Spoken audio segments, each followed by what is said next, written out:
আসসালামু আলাইকুম প্রিয় ষষ্ঠ শ্রেণীর প্রিয় শিক্ষার্থীরা।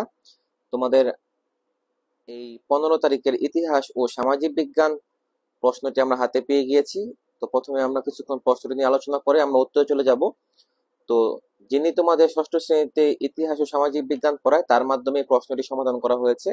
তো এত পরিশ্রম করা হয় তোমাদের জন্য, কিন্তু খুবই দুঃখের, খুব কষ্ট লাগে যে তোমরা অনেকেই আসলে চ্যানেলটি সাবস্ক্রাইব না করেই চলে যাও, মানে আমাদের পরিশ্রমটাকে মূল্যায়ন করো না।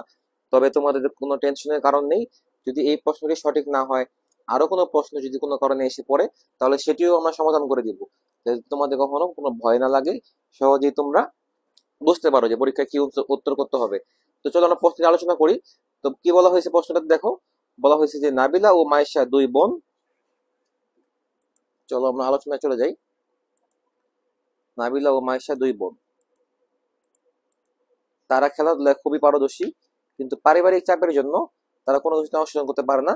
এমন সময় তাদের অনুভব হয় তাদের পরিবারের জন্য একজন বেগম রোকেয়া সাখাওয়াত হোসেনের মতো মহিষী নারী থাকতেন, তাহলে তাদেরকে অধিকার বঞ্চিত হওয়া লাগতো না। তো কাজ এক, একটি একক কাজ দেওয়া হয়েছে যে বেগম রোকেয়া নারী জাগরণের দিশারি, এই বিষয়ে একটি প্রতিবেদন রচনা করো। কাজ দুই হচ্ছে দলগত কাজ, দেওয়া হয়েছে পরিবার ও সমাজের অনুসরণের নিয়মের একটি তালিকা তৈরি করো। কাজ তিন, একক কাজ, বলছে একজন গবেষক ইতিহাস জানার জন্য কি কি উপাদান ব্যবহার করে তা তুলে ধরো। তারপরে কাজ চার, একটি দলগত কাজ, বলা হয়েছে বাংলাদেশ একদিনে সৃষ্টি হয়নি, আর বাংলাদেশের নামকরণও একদিনে হয়নি। বিভিন্ন সময় বিভিন্ন আজকে বাংলাদেশ, তুমি বাংলাদেশের নামকরণ সম্পর্কে যা জানো লেখো। তারপরে কি প্রেক্ষাপট দেওয়া হয়েছে, বলছে যে সাইমা একদিন তার বাবার সাথে খুলনা ঘুরতে যাওয়ার সময় পদ্মা সেতুর উপর দিয়ে যাচ্ছিল। যাওয়ার সময় খুবই অবাক হলো যে এত বিশাল একটি নদীর উপর এত বড় একটি ব্রিজ কিভাবে বানানো হলো। তখন তার বাবা তাকে বলল যে এই সেতু বাংলাদেশের একটি গৌরবময় স্থাপনা, এই সেতু যোগাযোগ ব্যবস্থায় আমূল পরিবর্তন সাধন করেছে। তো কাজ পাঁচ, এটি একক কাজ, বলছে পদ্মা সেতু যোগাযোগ ব্যবস্থায় আমূল পরিবর্তনের বিষয়ে একটি প্রতিবেদন তৈরি করো। তো চলো আমরা সমাধানে চলে যাই। তো তোমার সমাধানে যদি খেয়াল করে দেখো, প্রথমটা একটি কাজ এক, একক কাজ। এখানে বলা হয়েছে বেগম রোকেয়া নারী জাগরণের দিশারি, এই বিষয়টি প্রতিবেদন রচনা করো। উত্তর, তো এখানে একটি প্রতিবেদন তৈরি করে দেওয়া হলো। তোমরা তো এখানে শিক্ষার্থীর সুবিধার্থে লিখবা না, তোমরা লিখবা যে নিম্নে একটি প্রতিবেদন তুলে ধরা হলো। কি প্রতিবেদন? বলা হয়েছে যে রংপুর জেলার পায়রাবন্দ গ্রামে জন্মগ্রহণ করছে, তারপর বসে অসাধারণ অবদান রাখছে, ইতিহাস অমরত্ব লাভ করেছে। যে যুগে নারী শিক্ষা প্রায় নিষিদ্ধ হলো, এমন প্রতিকূল পরিবেশে বেগম রোকেয়া বড় ভাই বড় বোনের কাছে পড়াশোনা শেখেন। বিয়ের পরেও স্বামীর সহযোগিতা ইংরেজি ভাষা চর্চা করেন।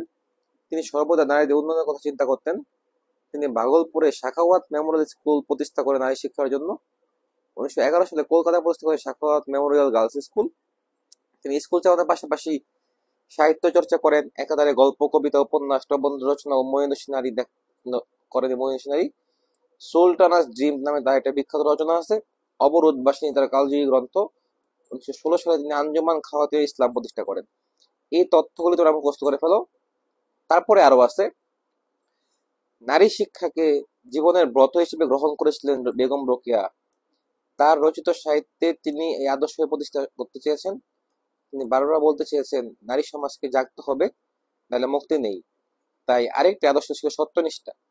তিনি বলেছেন সত্য প্রিয় হোক অপ্রিয় হোক, সত্যকে বুঝবো, খুঁজবো, গ্রহণ করব। এই মহান মহিষী নারী 1932 সালে 9 ডিসেম্বর মৃত্যুবরণ করেন। আশা করি তোমরা প্রথম প্রশ্নের উত্তরটি বুঝতে পেরেছো। এবার চলো আমরা কাজ দুয়ে চলে যাই। কাজ দুই হচ্ছে দলগত কাজ। দলগত কাজ বোঝার জন্য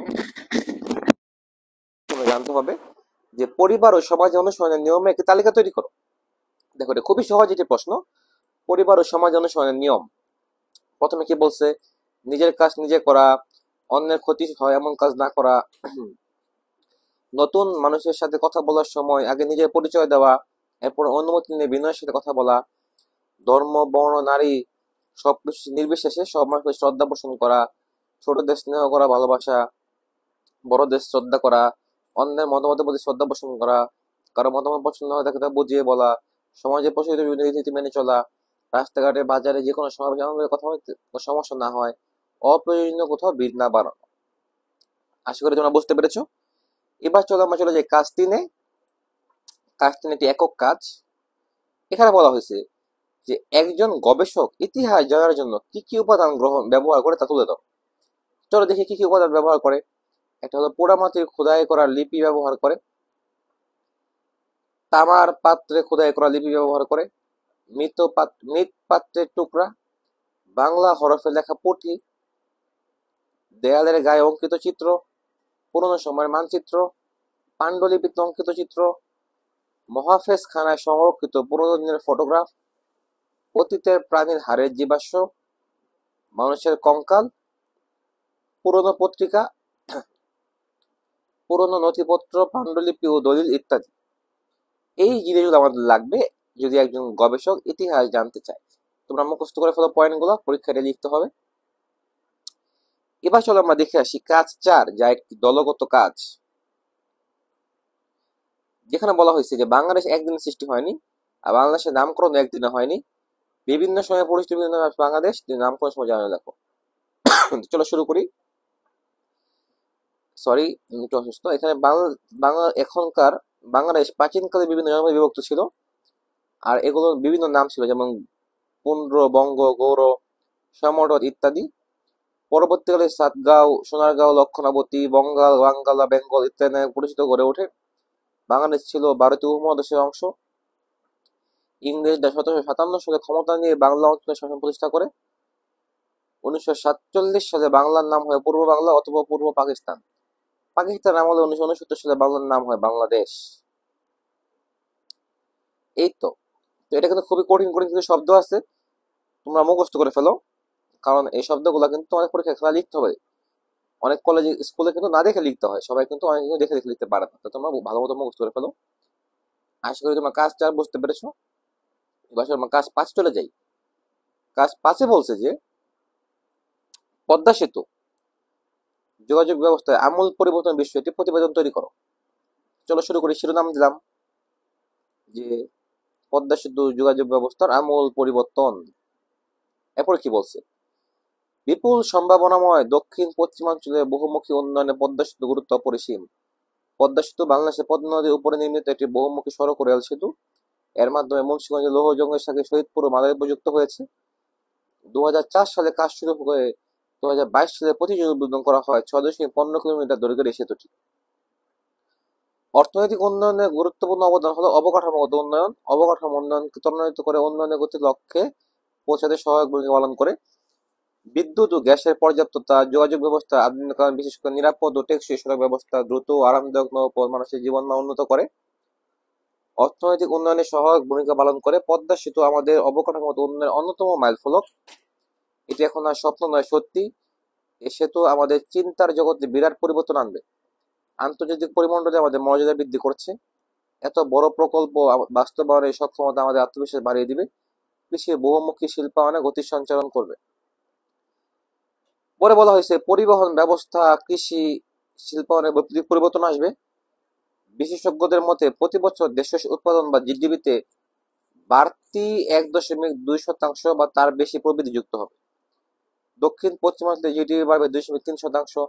বর্তমান বিশ্বের দীর্ঘতম সেতু হল চীনের ডানিয়া কুনশান গ্র্যান্ড ব্রিজ, যার দৈর্ঘ্য 61 কিলোমিটার, যা কিছুটা গেছে পানির উপর দিয়ে, বাগের স্থলভাগের উপর দিয়ে।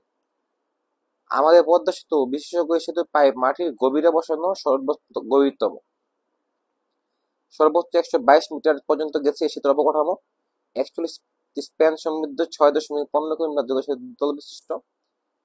এরপরে দুটি একসাথে চিন্তা করলে দৈর্ঘ্যের দিক থেকে প্রথম সারি সেতুর মধ্যে পদ্মা সেতুর নাম থাকবে। প্রতিবেদক সাইমা, শ্রেণী 6ষ্ঠ, শাখা ক। তো এই হচ্ছে আমাদের সমাধান। দেখো, অসুস্থ অবস্থায় খুব কষ্ট করে বিশেষজ্ঞ শিক্ষক দ্বারা তোমাদের প্রশ্নটি সমাধান করে দেওয়া হচ্ছে। তোমরা শুধু প্রশ্নটি পড়ে যাও এবং আমাদের চ্যানেলটি সাবস্ক্রাইব করে রাখো, যেন পরবর্তী সময় আবার কোনো প্রশ্ন আসলে তোমাদেরকে সাথে সাথে সমাধান করে দিতে পারি। টেনশনের কোনো কারণ নেই, প্রশ্ন আসলেই আমরা সরাসরি সমাধান দিয়ে দিব এবং খুব সঠিক বিশেষজ্ঞ টিচারের সাহায্যে সমাধান দিব, যেন তোমরা পরিপূর্ণ নাম্বার তুলে আনতে পারো। ধন্যবাদ তোমাদেরকে। আসসালামু আলাইকুম।